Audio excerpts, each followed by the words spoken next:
Hello, hello. Welcome to another day, another recording of this YouTube special. I'm not too much. That's what it is. Either way, so I'm going to jump right into it. When I was a child, I think I've mentioned before that I was pretty overweight. I was quite large for my age, especially between the ages of around 6 and 11. I was quite a big child. And maybe to preface this, I better go back to the history of my country. So my country is Kenya. Kenya was a British colony, and we gained our independence in 1963. Now, my parents' generation was the first generation to be born after independence. Actually, my father was born right in the year of independence, maybe a few months, actually, probably the same month. Yeah. So, either way, so that my parents were the first generation after independence, right? So, they were the first people to go to school, the first people to actually study English as a native language and whatnot. And so, my parents' generation were the people who sort of built the nation, who kind of built Kenya to what it is today. And of course, you have the founding fathers, but the founding fathers were there prior to independence. But then we have now my parents, who are like the people who actually built everything up. And in my parents' generation, you have all the hard workers, all the people who sought pride in their achievements. It's like, how big is my house?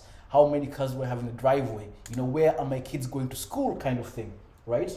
And at some point, so my father would say over and over again that he wore his first pair of shoes when he was 15 or 16. So when he got kids, when we were being brought up, me and my brothers, my father didn't want us to want for anything. Whatever we wanted, he sought to provide that for us, my father and my mother, of course. One of the things that coming from such an upbringing of extreme poverty in my father's case was that you never want your children to lack the basic things. Now that it's housing, it's clothing, it's education, right? But on top of that, now you have just luxuries that seem like things that all people should have once you come out of poverty, right? So one of the luxuries I got growing up was snacks, right? I used to love crisps, for the American English speakers, potato chips. I used to love them. I used to love chocolate. I used to love sandwiches, bread, And the thing is, funny thing, growing up in Kenya, we never saw bread as something unhealthy. Bread was the healthy alternative to all other snacks, Bread wasn't unhealthy. Chocolate and sweets were only unhealthy in that we consider them to be bad for your teeth, which is of course true, but we never thought about how sugar affects your body in other ways. So because of these things, I was overweight. Looking back, I kind of have this image in my head that my generation of people in Kenya this was the first time when you had overweight children, right? My generation was the first time when you saw overweight children. I was raised in the capital city, and in the capital city, I had a few other people in the classroom with me that were big, right? Maybe not as big as I was, but there were other big kids in the classroom. Now, when I would travel to my father's hometown, there was no one like me. So people would look at me like, "Hey, what's wrong with him? Is he sick? And other kids would just straight out laugh. They would just laugh, and this made me feel horrible, right? It's like, it seemed as though everyone was picking on me. It seemed as though everyone was picking on me. And how did I deal with this feeling of being picked on? I sought out more food, more snacks, more potato chips or crisps, more chips or French fries, anything to feel, just fill my mouth with anything to feel better about what was going on externally, right? So as I've said, everyone seemed like a bully. Everyone seemed like a bully. When I was around 10 years old, we got a guy who used to work in my parents' property. And this guy, he was a black belt in karate. And you used to see him training every once in a while. And me and my brother thought, that's so cool. We want to do karate too.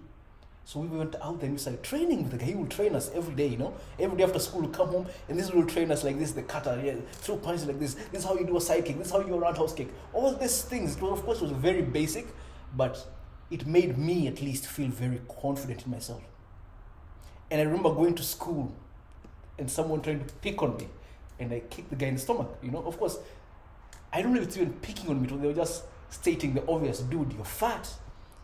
And prior, I would just feel offended, I would feel hurt, I would go out and seek out more snacks. But when this guy said this to me after a couple of months of training, I kicked the guy in the stomach. Now, I'm not saying this is a good response to such a situation. What I'm saying is this. Through all this training, I gained the confidence to tell my oppressor, as it were, maybe just the bully, enough is enough. I'm not going to take this from you anymore. And despite being fat, the being picked on from this kid especially came to an end, right? Why am I talking about this? I've been seeing recently how there is quite a lot of talk about how we should be nice to each other. I do agree with that. Being nice, at the very least, being polite, makes it much easier to deal with the world, to interact with the world. But there are some people out there who don't care for being nice or polite. There are some people out there who just want to see pain in others. Now, you can't deal with these people by being nice. It has never worked throughout the course of history. Just they're bad entities in any field, any arena. They're going to be bad, evil entities. Now, being nice, being polite does not bring these entities to a standstill. Right? Maybe if you have a typical bully, just a kid who's bullying because maybe they have a harsh upbringing at home. If you interact with this child in a kind way, in a polite way, in a nice way, they might consider how they treat you at least. But there are some malicious entities out there who don't care about how nice you are around them or to them, right? They just want to see pain, they want to see suffering. And how do you deal with such entities? You get stronger. And I'm not saying this because I'm the strongest person in the room. I'm not saying this because I can do karate, I'm a black belt in this. No. I'm saying this because from that experience back then, I learned that you can't bring the bullying to a standstill by getting stronger yourself. Not necessarily being the strongest, but just being a degree stronger than you were before. Right? Can you imagine growing up this way, being overweight and feeling really hurt with other kids picking on me and not doing anything about it? What if I never met this guy who taught me karate? What if my eternal response would be, I feel bad, let me eat more. I feel bad, let me drink more. I feel bad, let me smoke more. It's like the pattern will affect every single area of my life. But meeting this guy, I learned something that made me believe I can take care of myself. Sometimes the consequence to feeling bad is getting stronger.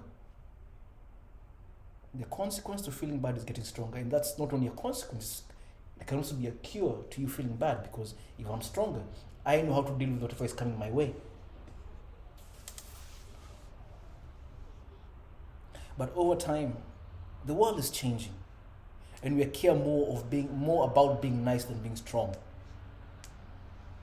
We have come to associate strength with aggression. And to a degree that's true. Maybe people in the past, the bullies, the strong people in the class were aggressive. But strength isn't really aggression. Strength isn't always aggression. It takes strength to stand your ground, yes. And sometimes, especially if you have a kid, you realize it takes strength not to touch your kid physically when they're doing something that you told them over and over again not to do, right? So strength isn't just the physical aspect, but also the mental aspect of it. And sometimes to train the mental aspect, you need to train the physical aspect, right? This is something you learn with just the very basic, just doing physical training, which is like do your push-ups every day, right? No matter what, do your push-ups every day. At some point, whatever you learn, the discipline you gain by training your body transfers into other areas of your life. Not sometimes, always. You get stronger. It's like through pushing yourself physically, you gain mental toughness, you gain perseverance, you gain determination, you gain discipline. These are not physical traits. Discipline is not a physical trait.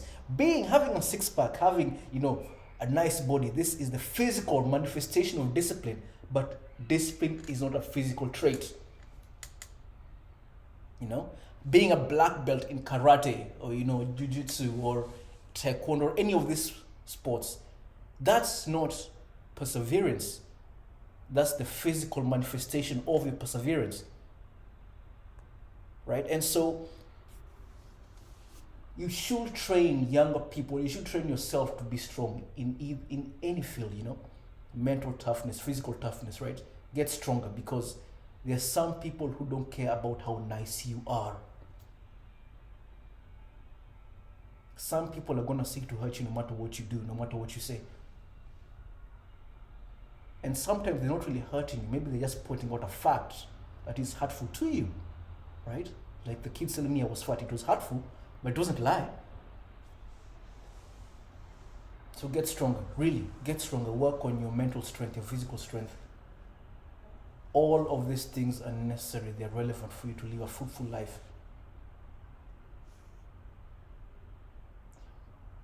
People joke about snowflakes. So, the modern world is filled with these snowflakes, the snowflake kids. It's like, why are there these snowflakes all around us? I believe their hearts are in the right place. They just want things to be nicer. They want people to be nicer. They themselves want to be nicer. So they say, oh, no violence, like maybe they say words are violence.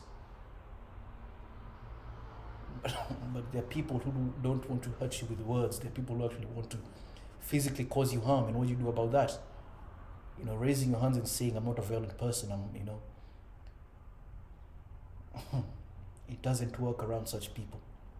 Saying words of violence, people who actually want to hurt you with your words, it doesn't work around such people. You have to get stronger. You almost have no choice. You almost have no choice. Recently, there was a woman a manga artist here in Japan. She writes a manga called Sexy Tanaka. I never knew about this until I saw it in the news, right? And this woman, apparently, she killed herself over some disagreements she had through the syndication of her manga for a live action TV series, right? I think there was a problem with the script writing or the direction the TV show was taking, and she didn't like it. And so there are some disagreements with the show's scriptwriter, which moved online, which apparently led to her suicide. I don't know about the exact story, but this was apparently the course of events. And I do imagine, so if what I did read is true, it means that through disagreements with someone, with one of the showrunners or the scriptwriters, that led into maybe comments being put out online, this woman ended up committing self-harm. I can't say the word. She offed herself. This woman offed herself, right? And so, can you imagine this? It's terrible that this happens when people end up doing this. And can you imagine that there is a place that people go whereby you think that offing yourself is the most reasonable solution? And not because you've lost everything, not because you've lost your family, not because you've lost your job, not because you've lost your finances, but because people were picking on you. And number one, I do agree to say that this happens to people. But I also question where we are mentally. If people picking on you is a reason for someone to off themselves.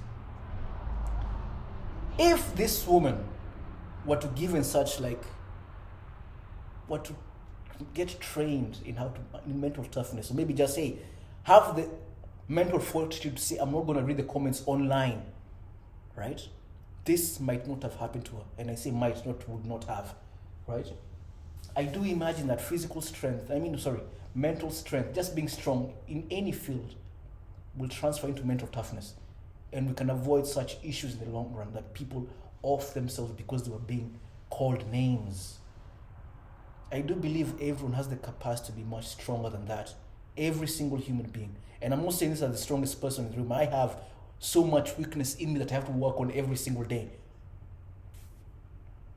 But I've said in the past, sometimes weakness is good, because weakness is God telling us, hey, you need to be working on this thing. Weakness isn't God saying, hey, you're weak, that's good. Just stay exactly where you are. Weakness is God telling you, you need to think about how you're going to work on this issue. Don't off yourself because people are calling you names. How can we get stronger so they no longer call us those names, or we have the mental strength to withstand whatever harm they are trying to cause in us, right? We all can accomplish that feat. We all have the capability to be strong individuals, to be strong people. Not only for ourselves, but for the people around us. Because your life is not yours alone, right? Sometimes the strength you possess is what is needed to defend someone else, and vice versa, right? But if you say, I'm going to remain in my weak state, you can't take care of anyone. And what if the person who could protect you chose to remain weak? Now you have no defense. You have no one seeking to protect you, because everyone chose to remain in their state of weakness. Weakness is good only in so much as it gives us a calling. It is a calling to become stronger. I was saying hi to my neighbor over here, the owner of the building. So either way, just appreciate your weakness, because it is a calling, but time for you to work on your strengths. Work on those strengths, on those weaknesses, and make them strengths. Don't remain weak forever, because it will cause you and others around you harm. Have a wonderful day. Thank you.